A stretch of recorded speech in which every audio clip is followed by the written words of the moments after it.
මාළු බෝල මේ විදියට කාලා බලමුද?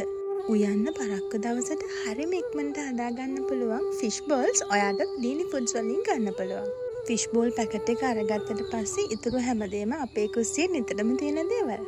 රත් උණු තෙලට කපාගත් ආමු මිරිස්, ලුණු, තක්කාලි එකතු කරලා හොඳට මැලවෙන්න දෙන්න.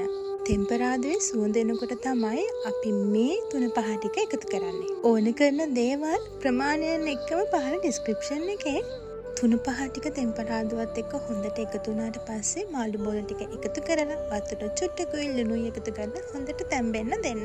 අවසානයේ මිටි කිරි එකතු කරනවා. දැන් ගින්දර අඩු කරලා හොඳට තෙල් පෑදෙන්න දෙන්න. මිටි කිරි එකතු කරන්න අකමැති කෙනෙක් නම් වතුරෙන්ම හිඳලා ගන්නත් පුළුවන්. බත් කන්න විතරක් නෙමෙයි උණු රෝස් පාන් ගෙඩියක් එක්කත් මේක මරු.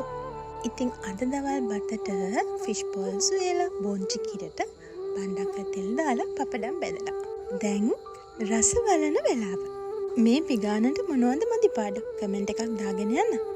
ගිහින් එන්න සුබ දවසක්.